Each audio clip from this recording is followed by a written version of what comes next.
Hello, this is a tutorial on how to use geomobspy.py. Geomobspy.py is a Python program that allows you to create geographical maps of anywhere in the world, as well as be able to visualize categorical values as pie charts on top of it.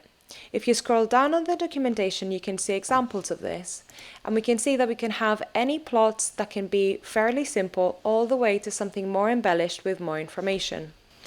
In this tutorial, we will be going through the documentation and looking at specific examples, as well as seeing how the arguments will change the output files. So step 1, let's look into how to install this program. So if you scroll through the documentation page, you will be able to see that there are two main ways that you can install this program.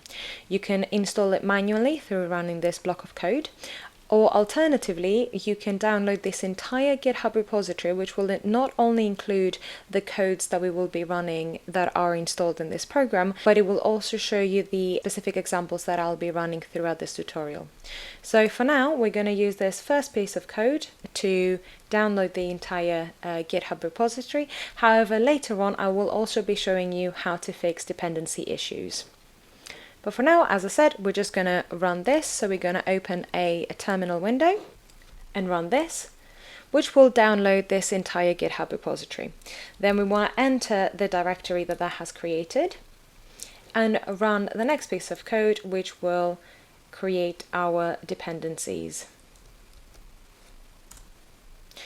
This will take quite some time to run. However, when it is complete, we can then just activate our environment and go from there.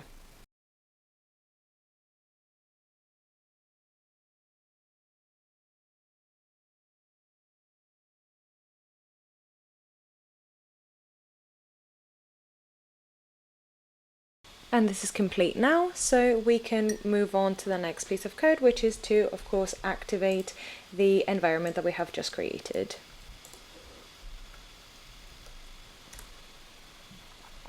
And then to test that this has run properly, we've got an example of a simple map which should only take a couple of seconds to run, and we can test if everything has been installed correctly.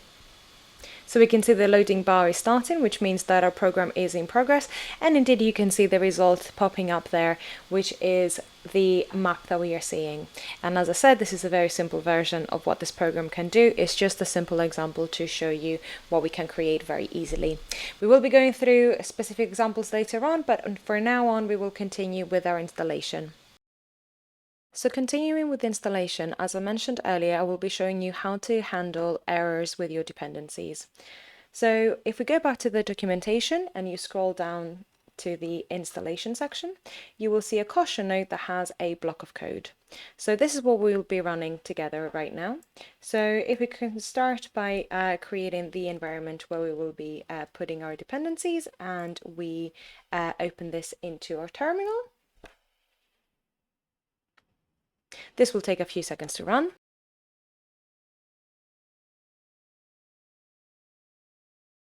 And now we can continue by activating this environment. And finally, installing all of our dependencies. This is going to take a couple of minutes to run.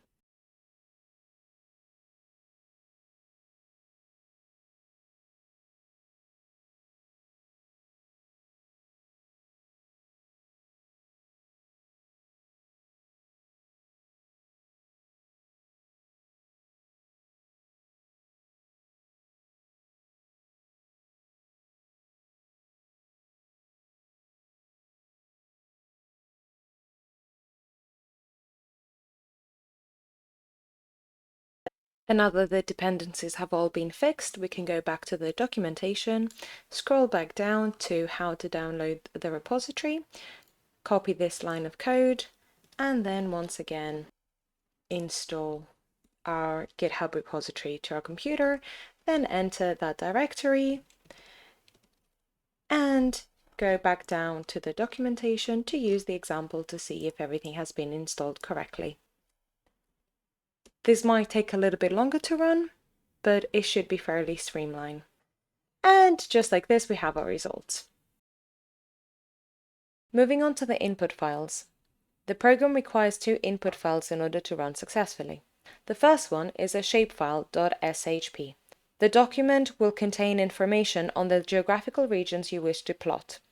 You can download files like this online, and you can see an example in Figure 1. The second file is your metadata file. This will contain information on the information that you wish to plot. You can see an example on Figure 2. The key thing between these two files is that they should both contain one column that is shared between the two files that is in the exact same format and contains the names of the regions, areas, cities, or countries that you wish to plot. It is absolutely crucial that the two columns are in the exact same format, as otherwise the program will not run. It is also essential that in your metadata file, that column is called RGN21NM. If your shapefile is not in the correct format, there is a program within this installation that will help you fix that. We will be going through that example later on. As the program will plot pie charts for our categorical values, we have two essential arguments that need to be followed up after our two input files. The first one is to point it out to the specific column that will contain the categorical values we wish to see on our pie charts. For this example that we are using here, we can see that the metadata file contains the column plasmids. This is the categorical value we wish to see on our pie charts. Therefore, for that first argument, we will pass the name plasmids.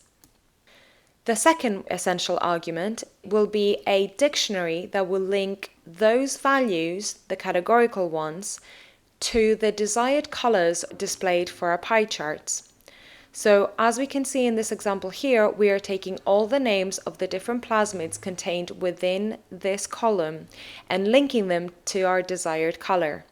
You can use names from the color list in matplotlib, or you can use specific hex colors and codes. As mentioned previously, your shapefile will probably not be in the correct format for this program to run. However, there is a program within this GitHub repository that will be able to help you fix this. If you scroll down to the documentation file in the editing shapefiles, you will be able to see the commands required for this to work. But let's see this in action. If you copy this first line into your terminal, once again, that should be back into the folder that we have created for the GitHub repository, geomobspy.py, and you run this, the program will print the first 5 rows of your shapefile. What you need to do here is identify the column header that contains the information of the regions, cities, areas, or any geographical region that you wish to plot. In this case, for this file for Jamaica, this is the first column named ADM1EN. So what we need to do is run this exact same command once again. However, this time we will give it some additional information about the column header that we wish to choose for the plots to run. We will write the name of that header, so in this case ADM1_EN. This will now replace the name of that header into the one that matches your metadata file RGN21NM. And now you're ready to move on to the next step into creating your maps. Now that we have looked through our input files, let's move into specific examples and see how different arguments will change the output files. Previously, we ran an example on Jamaica to see if installation ran properly, but we will now default into using examples in the UK, which you can still find within the same example folder in this GitHub repository. This program is specifically set up to default to the UK unless specific optional coordinates are being passed on, which we will look later on. This is the argument for this, but as I mentioned, we will go through this example. Let's, for this moment, focus on the UK. So once again, we will open our terminal and run this command.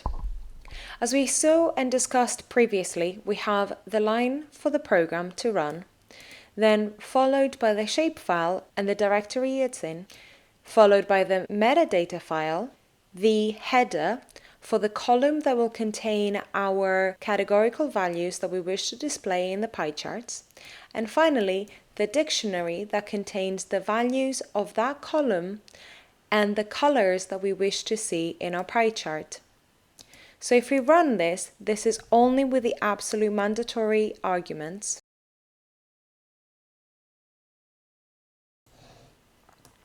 It gives us this example where we can see the sex distribution in the UK. Once again, this is a very simple map and we don't have any regions specifically plotted. This is just a map of the UK, but we can fix that. In the exact same example, with only a few more arguments, we can actually create one of the figures that we have seen in the very beginning of the documentation up here. If you compare the figure that we just created with this, you will see that it has a few key differences. 1, the color of the background of the map is different. 2, we have now gotten the boundaries plotted in the regions of each area of England, as well as having the percentages plotted of each section of the pie chart. We have also got more information on our legend. So let's see how we can recreate this. We will go through each argument one at a time. So let's start adding arguments to our previous command. This was the previous command that we run. We now want to add the boundaries, as we can see here. If we go back to the documentation, we can see that the command for this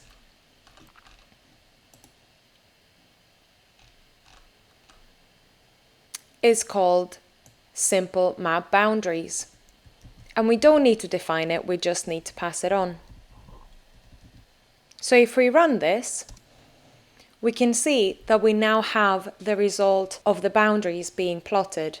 We haven't changed anything further. So let's continue. Let's now change the background color for the map. The argument for this is plain map color.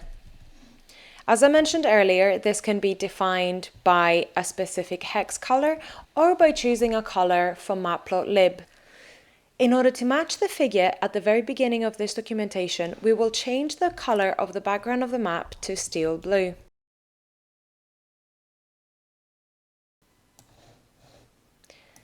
That should hopefully look a lot more alike our first figure at the very beginning, once again seen here. However, we are still missing the percentages, and we are also missing the information on the legend.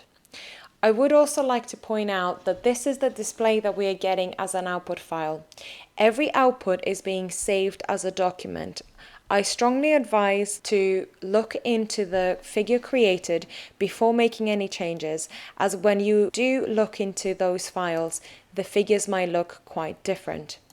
Let's see how they look like here. So, as you will read from the documentation, every output from this program will be saved as output map unless specifically designed. You can see that here the pie charts look fairly large, but actually when you open the figure from it saved, they look quite different. So always refer back to the documentation that is saved in your files. But let's continue on adding to this plot. Now the next argument for us to add in order to match the figure at the beginning of the documentation is the different labels that we have printed on top of the pie charts. The argument for this is label style, and there are two different options, label style 1 and label style 2. Label style 1 will print the percentages of each section, so let's see that.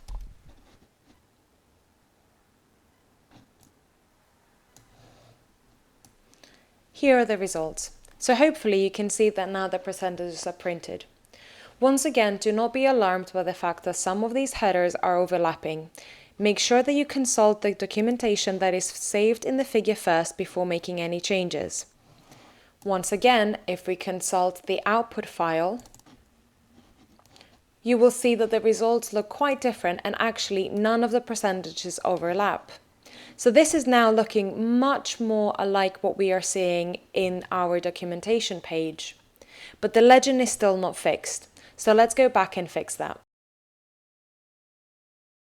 If you go back to the documentation and scroll down to legend editing, which is down here, we can see that we can change the legend title, the font size, but also change the location of the box. Let's start with the title.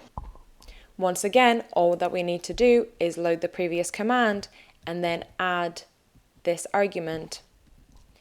I will call that title of my legend sex distribution.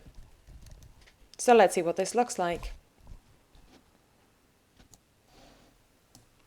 As you can see, once again, we are a step closer into that figure.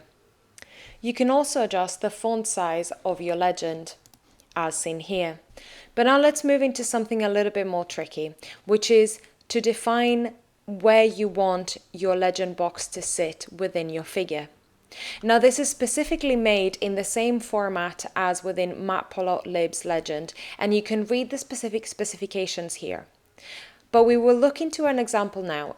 This is its default position, but let's see how we will move it when we just define everything to be in the 0 position.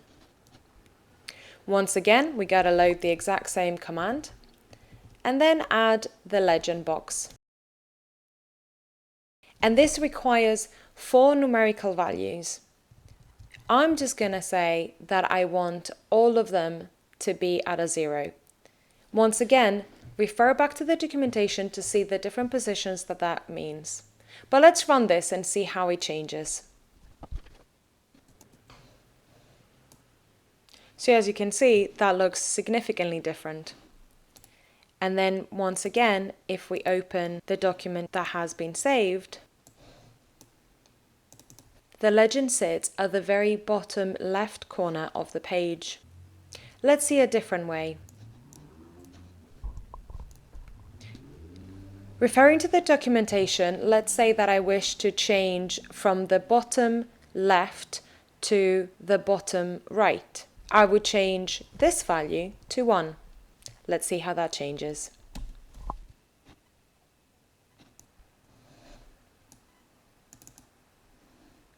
As you can see, the header has once again moved at the bottom right of the page. You can adjust this according to your figure, however the legend can be moved in any position. Now let's refer back to our original map and see how that compares to what we have right now. This was our original map. And this was our last run. What we can see here is that first we need to move our location of our legend back to its original place, but also change the header to human cases and sex distribution. The font for this is a little bit different, so let's see what that looks like. If we remove the legend box to anchor argument, it will go and be set up to its default, which will show exactly like in the figure that we've got on the left. But we still have to set the sex distribution. Due to the fact that we want to print this into 2 lines, the format will change a little bit. What that will look like is we have to add the $sign in front of our single quote, as well as add a new line symbol in between where we want the new line to start. So if we run this, we are indeed seeing a very similar figure pop up, and if we open it through our saved document files, we can see that indeed that is exactly the same as the figure that we have within our documentation. We will now move on to showing an example in Jamaica. Once again, you can find these files within the same GitHub repository. So now let's move on to discussing examples in a different country. The example that I have attached here is in Jamaica. So let's look through these examples and see how the arguments will change those plots. If we scroll down to the usage and examples, we will see that there are 2 examples of what a plot in Jamaica could look like. So let's copy this piece of code to recreate this, and then we can continue on adding with more arguments. Let's run this. That indeed recreates the exact same plot that we are seeing. As discussed previously, this is the simplest form of the map that we can see. It doesn't have any boundaries plotted or any information printed on top of the pie charts. Now let's look at the code a little bit more. Unlike previously in the UK, where we didn't have to define any specific coordinates for it, because as mentioned previously, the program will default to the UK, we now have to pass 4 additional arguments in order to plot a different country. As our shapefile is one for Jamaica, it is absolutely essential that we pass these coordinates, otherwise we will get an error. You can find these coordinates for anywhere in the world very simply. You can either Google for bounding box coordinates, or if you want, you can scroll back up to the documentation where we are defining those exact optional 4 coordinates and see that we have suggested a website that works, and you can create a specific box around the area that you want and then get these exact coordinates from here. In the documentation, we show an example for Ireland, but obviously here we are working with Jamaica. And these are the numbers that we are plotting in this area. So let's go back to the example. As we've seen, this piece of code will plot that simple map that we've seen in the documentation. But once again, we can add more information to it.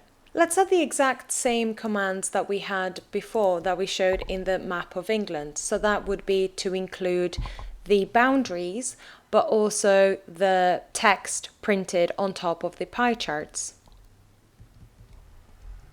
So once again, we have changed the color of the background of the map, and then we've added the boundaries and printed the total amount of cases in each pie chart.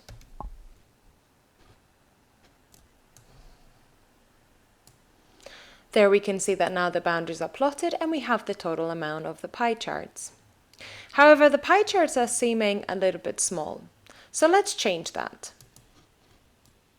Referring back to the documentation, you can see that you can edit the pie chart and you can edit the markers that are printed on top that we've mentioned as style 1 and style 2. You can change the font size of those marker labels, and then you can also change the rotation. So let's play a little bit with this.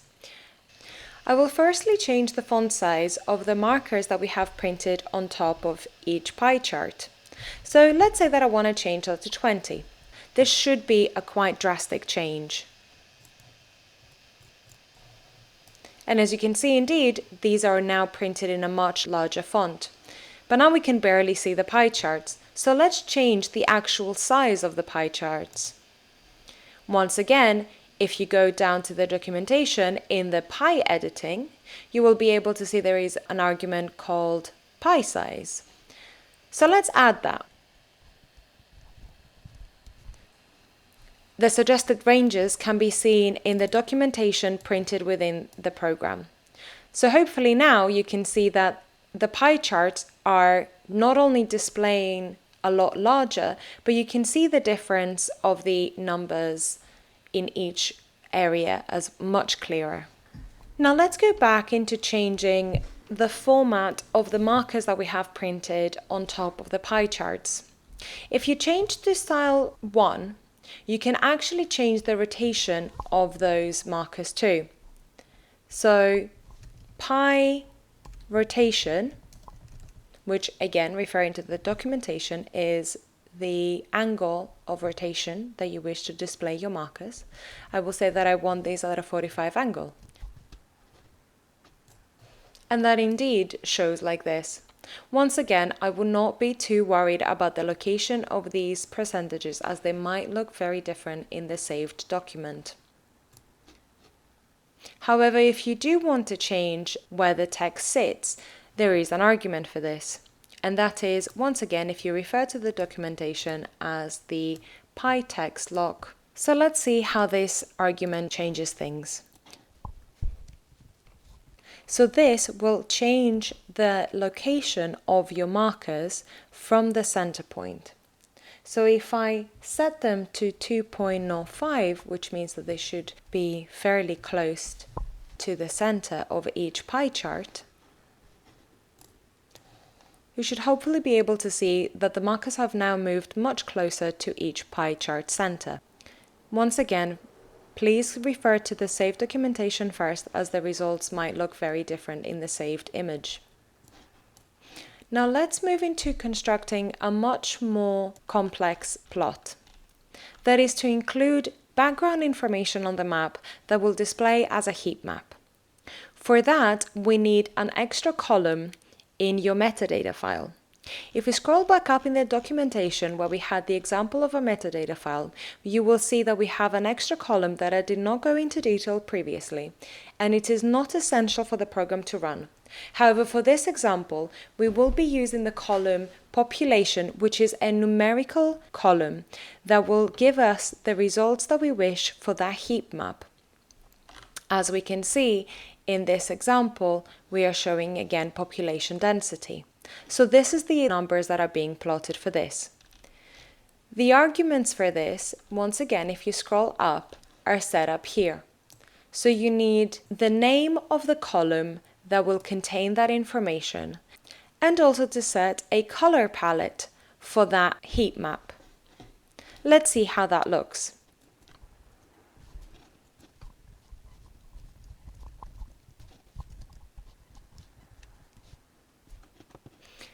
I have now made a typo on the type of color palette I wish to use. The program is smart enough to detect this, and it's telling me that I've made a typo and is giving me the different names of the color palettes that I can use. And as you can see, instead of using BUPU, I did BURU. So let's fix that. And there you can see that we have the exact same size of our pie chart as we've set beforehand. We have moved our style of marker closer to the center, and we have now got background information on each region that displays the population size from that header from our metadata file. I would also like to highlight a different way of changing the color of the background of your map. Instead of giving it a palette, you can also give it specific hex names so you can create your own color palette.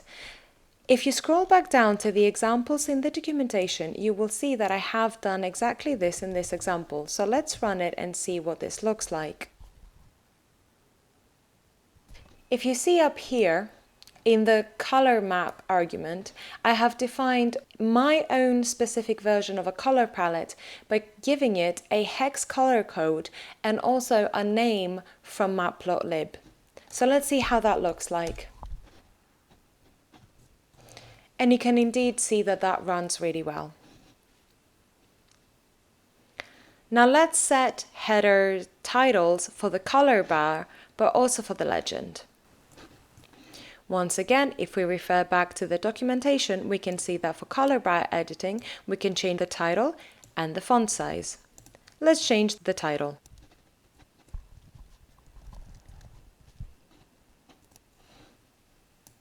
And here we have changed the title of this. However, it is looking a little bit big, so let's change its font too.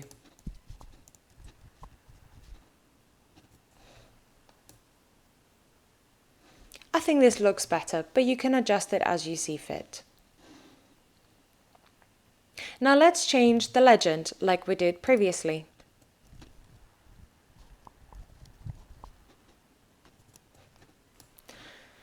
And as you can see, we have now changed the title of this. It's a little bit difficult to see in this display image. However, if you open the output saved image file, you can see that it actually sits just on the border of the figure, so it might be worth to move this legend. We can do this by moving the legend box as we've shown previously. So let's do that. That has indeed now moved the legend box. And we can double check that in our saved output file. And indeed that's much more visible. We have now covered all arguments that will adjust your figure, and we will now be looking into how to export your images instead of having every image that you create being overwritten every time you run the program. Now let's look at your output choices. The program will automatically save all of your figures as output map.png. Every time that you run the program, this figure would be overwritten.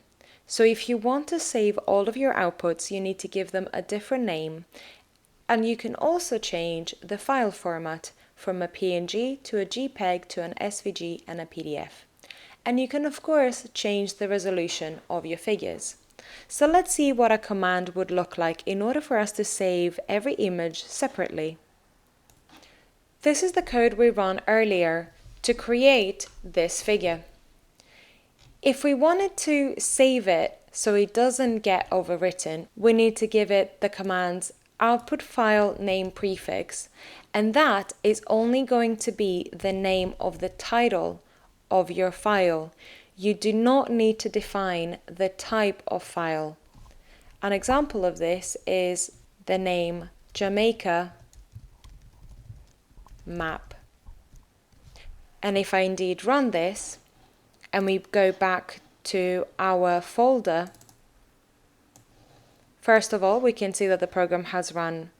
But also if we move back to our directory, we can see that now a second file has been created on top of our output map file, which had our previous results, to now include our new version of our map. And of course, if you want to specifically change the file format, you can pass this on as an additional argument. Let's turn that into a PDF. Once again, the program has successfully run. And we now have a PDF file called Jamaica map that contains the results of our plot. You can finally change the resolution of your figure. Keep in mind, the higher the score for the DPI, which is your figure resolution, the higher your document will be in terms of memory size, so use this carefully. For this example, let's change our DPI to 400. The quality difference is going to be difficult to display, however, you can definitely see the difference when you zoom in. However, this isn't something necessary, and the program will default a 300 dpi, which is a very good resolution for most things. And that concludes all of our arguments, all the way from your mandatory input files and arguments to run the program, to your optional ones, and setting all of these conditions to change your output file and how to save your output file. Congratulations! You have now reached the end of this tutorial. Thank you for watching, and I hope you found this tutorial informative and easy to follow. You can now move on to create your own informative, beautiful maps with the program geomapspy.py. Thank you.